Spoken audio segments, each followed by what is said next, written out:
बिस्मिल्लाहिर्रहमानिर्रहीम। अल्लाह करीम के नाम से आगाज़ है। सलाम और दुआओं के बाद ऐसा है कि बहुत ज़्यादा बेशुमार नौजवान 30, 40, 50 लाख रुपए लगा के ना तो वो वीज़ा लेते हैं और फिर वीज़े को ज़ाया और बर्बाद कर देते हैं। वीज़ा लेने का तरीकाकार भी मैंने बताया है, लेकिन अब ज़्यादा इस पर ये मैं फोकस करना चाहता हूँ कि जब आप वीज़ा लेते हैं, वीज़ा लेने के बाद उसको बचाना कैसे है, क्या एहतियाती तदाबीर है और क्या आपको करना चाहिए। मेरे बच्चों, मेरे शेरों, अल्लाह ताला ने जहां आपका रिज्क लिखा है वहां तो आप पहुंचेंगे, चाहे पैसे दे के या चाहे किसी तरह से। तो वीज़ा लेके आप आ गए, यूनान में आप वीज़ा लेके आ गए हैं, आप वतन अजीज पाकिस्तान से हैं या किसी और मुल्क से हैं, तो वीज़ा लेने के बाद आपने ये ज़हन नशीन रखना है कि पहला सबसे काम, पहले हफ्ते में आपने लाजिम अपने मालिक से अफीमी आम का टैक्स वगैरह जो है उसको बनवाना है। यानी कि अफीमी टैक्स नंबर को कहते हैं, आम का जिस पर आपका टैक्स जारी होता है। और आम का और आमा, ये तीन बुनियादी चीज़ें होती हैं। और मेरे बच्चों, अगर उसकी कापी ना लें, आपके पास उनके चीज़ें ना हो, तो ये एक प्रॉब्लम होता है। ये जान लें, ये सुन लें कि कोई मालिक, कोई ठेकेदार, कोई फर्द आपका पासपोर्ट रखने का मजाज नहीं, यानी कि रख ही नहीं सकता। अगर उसने आपका पासपोर्ट रखा तो उसने एक क्राइम किया, एक जुर्म किया। ये खैर मैं बाद में आपको बताता हूं।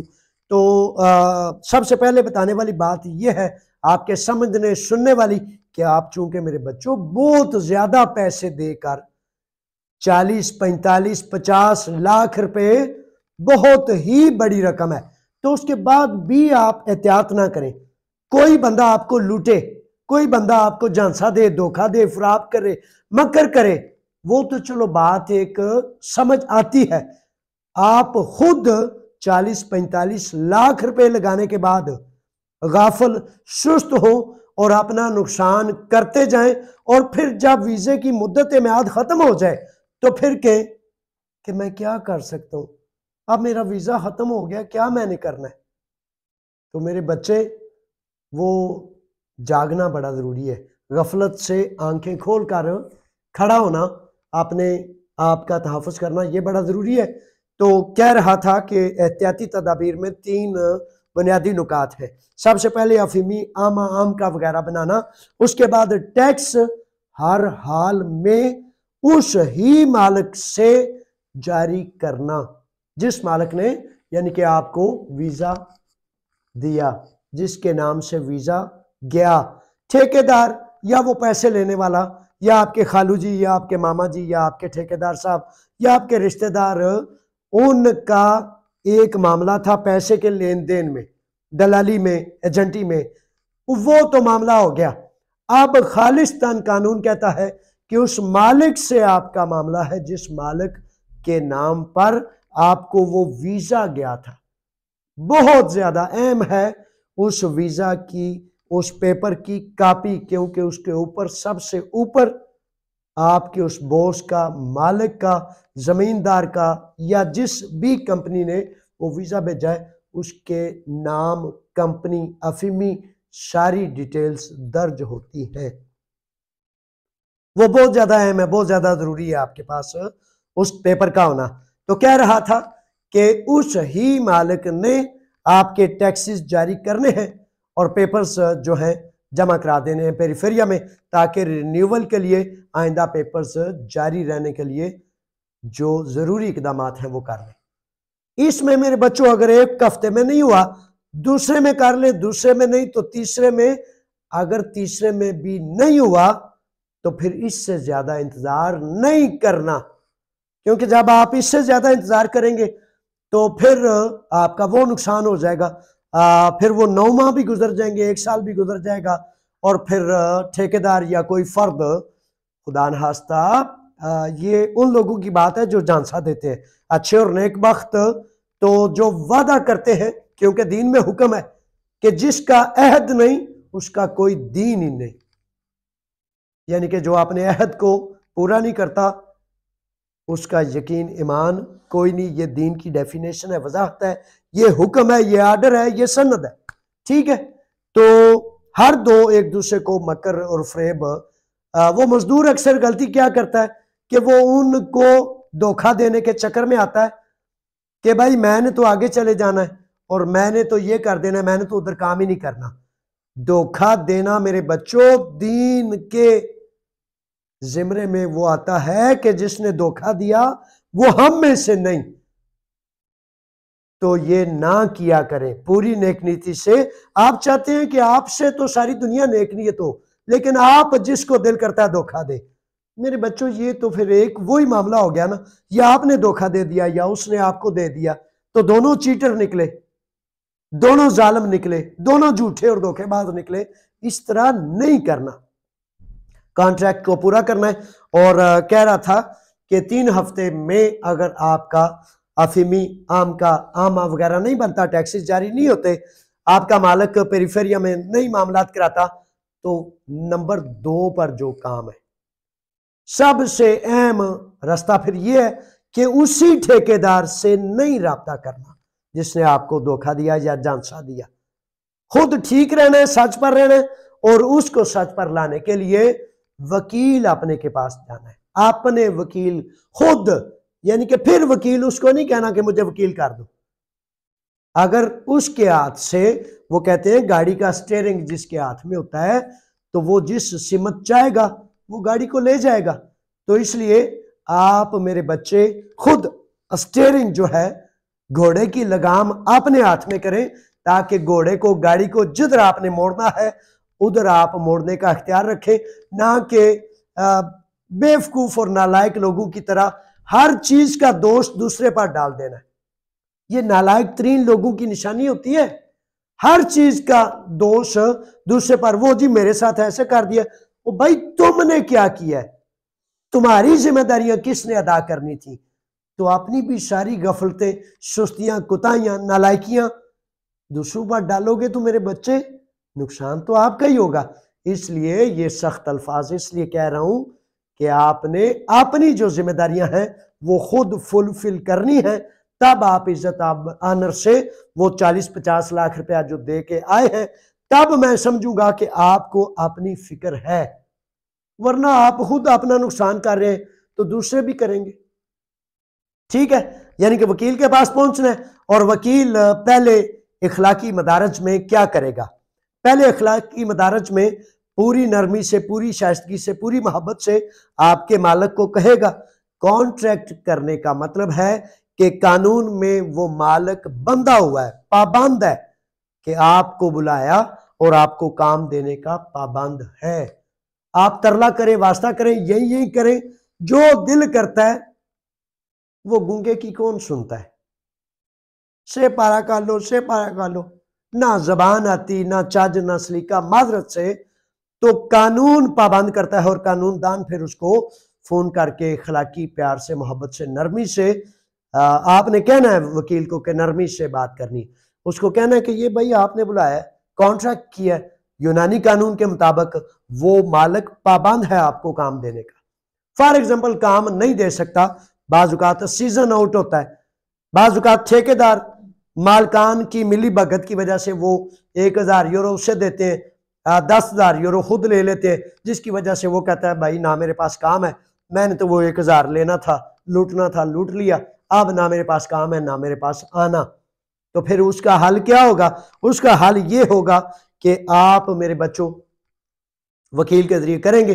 और अगर वो इखलाकी तौर पर नहीं मानता तो फिर ये मुनासिब तो नहीं, लेकिन वकील उसे कहेगा कि कम अज कम आप इसका टैक्स नंबर आम का वगैरह बनवाकर इसके एनसी में चालू करें। ये उन एनसीमों की अदायगी खुद करेगा और काम कहीं और कर लेता है, इससे भी आपके पेपर्स बच जाएंगे।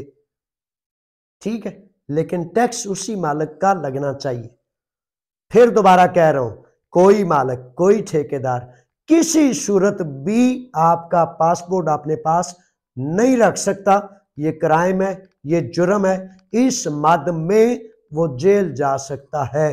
अभी खैर मैं इस सिलसिले में तरतीब आपको एहतियाती तदाबीर बता रहा हूं, बाद में किसी वीडियो में वो भी बता दूंगा। अच्छा, तो इस तरतीब का ये तरतीब है, मामला है जो आपको करना चाहिए। अगर फॉर एग्जांपल उसके बावजूद मालिक नहीं मानता तो फौरी तौर पर पहले महीने के खत्म होने से कबल मालिक पर केस दायर करेगा वो वकील कि भाई इसने कॉन्ट्रैक्ट किया, कानूनी तौर पर इसने बुलाया, इतने अखराजात इतने मामलात हुए और सब कुछ घर बार छोड़ के मजदूर इधर आया और उसके बाद इसने मुझे काम नहीं दिया, धोखा देने के जुर्म में जो है इसको जो कानून कहता है उसके मुताबिक डील किया जाए। तो ये तरीकाकार। अगर आप केस भी नहीं करते, वकील भी नहीं करते, तो फिर वो मालिक क्या करेगा? मालिक करेगा कि भाई आप आगे, वो रिपोर्ट कर देगा कि भाई मजदूर मेरे तक नहीं पहुंचा, इसलिए इसका वीजा जो है ये फरार हो गया, मफरूर हो गया। वो अपनी जान बचाने के लिए आप पर रिपोर्ट कर देगा कि आप कभी आए ही नहीं और आपने उसे धोखा दिया, जिसकी वजह से फिर मेरे बच्चे आप मुजरम बन जाएंगे और आपके पेपर ऐन मुमकिन है जाया हो जाए, रिपोर्ट के बाद जाया हो सकते हैं। इसलिए वो कुछ करे इससे कबल पहले 2 हफ्तों के अंदर अंदर आपने ये सब कुछ करना है ताकि आप अपना नुकसान होने से बचा सकें अपने आप को। अच्छा, एक तरतीब ये भी निकलती है कि फॉर एग्जांपल कोई नौजवान को शहजादे मालिक भी नहीं देता, पेपर कुछ भी नहीं होता, कुछ सिलसिला नहीं होता, ये कानूनी चाराजोई जारी रखनी है। उसके साथ आप यहाँ यूनान या यूरोप की किसी सिटीजन खातून से शादी कर लेते हैं। जब आपके पेपर्स मुकम्मल ठीक होते हैं, दुरुस्त होते हैं, वैलिड होते हैं, तो आपके वो पेपर्स चेंज हो जाते हैं, आपके पास शादी की बुनियाद पर पेपर्स आ जाते हैं। मेरे बच्चों, ये कहने का मतलब ये ज्यादा आजमूदा मामला नहीं, लेकिन कुछ अफराद के हवाले से इस तरह भी हुआ है, क्योंकि जब आपके पास पेपर होंगे तो लीगल मैरिज आप कर सकते हैं और उस लीगल मैरिज से आप फिर दूसरे कानून में दाखिल हो जाने का रास्ता भी ऐन मुमकिन है कि पा लें। ये हैं कुछ एहतियाती तदाबीर, और अक्सर बेशतर जो बच्चे वीज़े पर आते हैं उनको मैं ये 2 टोक अल्फाज में कहता हूं, मेरे बच्चों, ना धोखा दें, जिसके पास आए उसके पास टिक कर काम करें, ये ही आपके लिए फायदा मंद है। जब तक आपके पेपर्स ना बन जाए, कार्ड ना बन जाए, उस वक्त तक टिक टका कर काम करें। अगर वो आपके हक नहीं देते, हकूक नहीं देते, आपका पासपोर्ट जब्त कर लेते हैं, आपके मामलात हैं, तो आप मुझसे रब्ता करें मेरे बच्चों। अल्लाह की रज़ा के लिए काम करता हूँ और अल्लाह की मखलूक को जुल्म से, ज्यादतियों से बचाने के लिए ना मुलाजिम हूँ, ना पैसों का तलबगार हूँ, बस इस बात का तलबगार हूँ कि अगर आप अपने आप पर रहम करें तो अल्लाह पर यकीन करते हुए मुझे आवाज दें। बड़े सारे काम मैं नहीं कर सकता, लेकिन अल्लाह का शुक्र है कि बड़े ही ऐसे काम कर सकता हूँ जो कोई नहीं कर सकता। तो अल्लाह ताला मेरे भी कबूल करे, आपके भी कबूल करे। ये हैं वो बुनियादी चीज़ें। अच्छा, आखिर में मैं ये बताता चलूँ, बड़े सारे नौजवान, ये पहले वैसे मैंने बताया हुआ है, कि पूछते हैं कि जी क्या चाहिए, वीज़ा अप्लाई करने के लिए क्या चाहिए, मेरे मालिक से बात करें, ये करें, वो करें। अच्छा, व्हाट्सएप पर सिर्फ और सिर्फ वॉइस मैसेज में लेता हूँ और दिन 3 से 5 के दौरान उनके जवाबात अक्सर देता हूँ। वैसे तो जब भी मौका मिले करता हूँ, लेकिन 3 से 5 उस पे व्हाट्सएप पे कॉल नहीं लेता, क्योंकि काम करने के दौरान अगर कॉल्स वगैरह का मामला हो जाए तो उस आपके ही कामों के लिए तगोदो करने के लिए ये तरतीब एक तय की है कि वॉइस मैसेज आप भेज दिया करें और उस वॉइस मैसेज बाद छोटा मैसेज भेजा करें।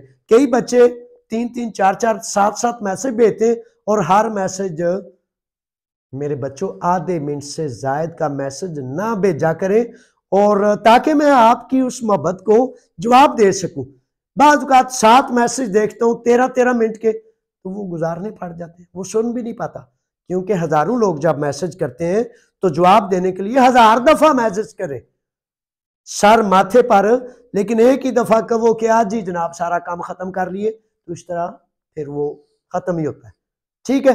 अच्छा, तो व्हाट्सएप पे आप मैसेज भेज दिया करें, अक्सर बेशतर मैं उसका ग्रीक में आपको बता दूंगा, आप अपने मालिक को सुना दीजिएगा, इस तरह भी आप कर सकते हैं।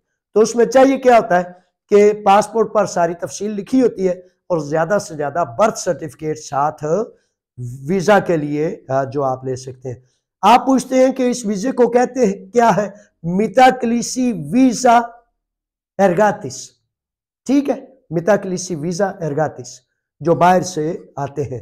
कौन से शोबाजात में? ज़मींदारा, बिल्डिंग कंस्ट्रक्शन और टूरिज्म, ये बुनियादी है। इसके बाद रेस्टोरेंट्स वगैरह मुख्तलिफ शोबाजात में वीज़ा के लिए एप्लीकेशन हो सकती है। एप्लीकेशन के लिए वकील या लुगिस्ती भी कर सकता है, लेकिन काम ये वकीलों का है कि आपका मालिक उस बंदे का नाम लिखेगा और आपने पेरीफेरिया में एप्लीकेशन दायर कर देगा। ये मेरे बच्चों तरीकाकार है। अब तक के लिए इतना ही है, फिर इंशाल्लाह दोबारा तफसील मुख्तलिफ मामलात के लिए आपकी खिदमत में हाजिर।